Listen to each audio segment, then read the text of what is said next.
Good morning friends, Linda here from my fantasy homestead. I am on my estate today because a couple days ago there are people here that trim the grass, but they didn't take it away and it's been killing everything else that's here. And I need mulch for my strawberries. It's very early. I'm very conscious that I'm here and there's a lot of people around, so let's get going. It's 5 a.m. I'm finished here. It doesn't look like I have done much, but I have gotten a full trolley and a bag and I'm going home now. It would have been a lot easier if it was dry, but the grass has been, well, it has been raining for a couple of days here and the grass is very saturated, but it will dry out in the allotment. I am off home now and I hopefully see you in allotment soon. Bye!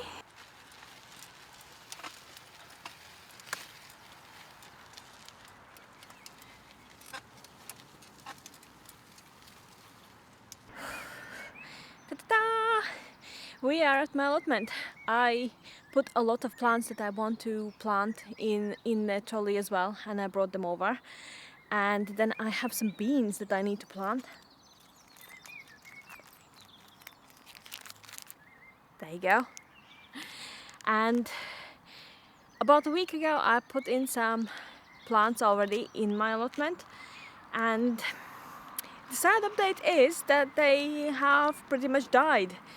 I planted in corn and the netting this morning was down, so the pigeons could get to the tops of the corn and they have eaten everything. I don't know if I have enough time to reseed it, but hopefully I will. I put some salads in between the garlic and a lot of them have been munched on. I think it is the pigeons. I put in chard that hasn't been touched, and the cauliflower that I put in as well have unfortunately been damaged by slugs. My last year carrots are going into the seed, and so is the beetroot, and I'm half tempted to just let them go and see what happens and see if they actually give me proper seeds for carrots and the beetroot. So that's gonna be an experiment. I'm gonna leave them in. Today I'm gonna... Oh, my onions are coming up. I just noticed that my onions are coming up as well, that I planted about 2 weeks ago with you guys. So let's plant a lot of plants. I have 2 hours before I need to be at work, so let's get cracking. Last year I was growing cucumbers and Greek gigantic beans on this trellis, and this year I decided to do sweet potatoes. I saw a couple of videos online where people were growing sweet potatoes vertically up a wall. There was a video where a man was growing it up his garage wall, and I thought it was such a great idea. So I'm hoping that they will take over all of the middle of this trellis and that it will all fill out, and potentially that they will climb up themselves, hopefully. These are the sweet potato slips that I started about a month and a half ago, and they are ready to go into the ground. I have more coming up. The borage that we planted together looks amazing. The one thing I don't know how, but it got a leaf miner while it was inside. I'm gonna leave some of my carrots out and about here, but I remember last year when I planted them, I planted different varieties here. I planted 3 different varieties. I planted white, I planted purple, and I planted orange. And I think which ones are blooming is the white ones.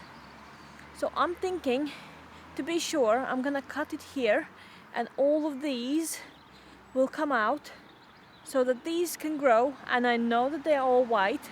Carrots mix when they pollinate, and then they don't come through to seed, so you need to have like large area around where no carrot family is blooming. I haven't seen anyone else doing experiments like this in the allotment, so I feel secure that if I take these little ones out, and that will give me more room for beans as well, which I'm gonna put in today. Then these little clump, I can kind of tie them together and they can grow together and pollinate themselves, and then I'm gonna collect seeds from them, and then next year we're gonna make an experiment and see if it actually grows through to seed. Okay, I'm hot. I have planted all of the borage and sweet potato, and oh no, I forgot my oca. That's the one thing that I came to do and I forgot it. So sad. Oh, I'll need to come again. Guess who enjoys walking? I do. This was a pretty bad place for carrots last year because I planted the beans so thickly that they shaded out all of the carrots that were growing here. This growth was basically put in after the beans came out, and by that point the slugs had eaten most of the roots and everything was just so knobby and like they were small and tired looking.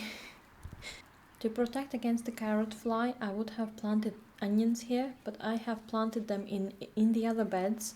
So the next best thing is parsley. Hopefully it will protect carrots from the carrot fly with this smell. I decided to make a little patch as well here. These are the supermarket herbs that we repotted together, and they have kind of been okay, but in the same time I want them in the ground, so I'm just gonna put them in the ground so that they don't get used to being in the pots too much. And then the one thing that I'm really excited about this year is mashua, or perennial nasturtium. I saw a Hugh Richards video about it, and then I found it on eBay. These are the tubers and they are actually edible. The seller sent me a really nice recipe of mashua and celeriac soup, so I'm gonna try that. I have decided to plant my beans less densely than I did last year, because last year I planted them, I think I had 64 plants in this little strip of bed, and the bed's 2.5 meters long. I harvested 13 kilos of beans and I gave a lot away to my neighbors. I froze about, I think, 9 kilos, and we just finished eating them. I am so sad that they are done and they're gone, but hopefully having more space will actually help them with producing more harvest. I don't know, they were a bit crowded last year, but these are really nice purple beans. They are super nice and so yummy. I have finished planting everything. Today is gonna be an amazing day. It's sunny and it is really wet. I mean, it has been raining for the last 2 days, so the plants I think will just take off because it's gonna be hot and damp. So the two things that I really want. I am so eager to see all of these seedlings succeed. Success. I'm eager to see all of these seedlings succeed.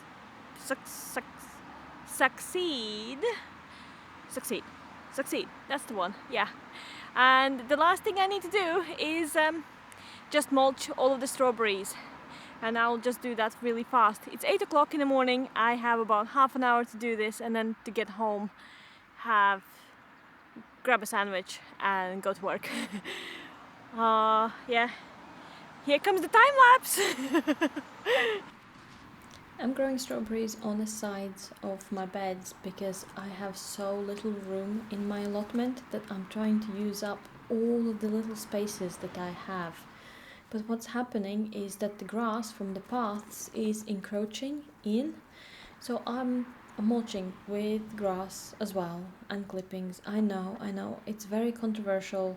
A lot of literature usually says not to do it because grass will turn into mush, but what I have found out is that if you do it in thin enough layer, it will dry out and then it's gonna be completely fine. This grass was already half dry before it started raining. It's just absorbed a lot of moisture. As you can see, the mulch on the left is where I had mulched the bed during the winter, and on the right, that was all of the weeds that moved in during the winter, because nature, she doesn't like empty spaces, and I think of her as this very, very stern lady that basically says empty space is bad. It is 8:15, 8:45, and I need to really go home. I have just finished mulching everything. I brought in too much grass, but in the same time I got to mulch a couple of beds, which is great for me, and then I won't need to worry about this. I'll go home and go to work. Thank you very much for watching. I'll see you next time. I really appreciate you watching my videos. Thank you so much. Bye friends!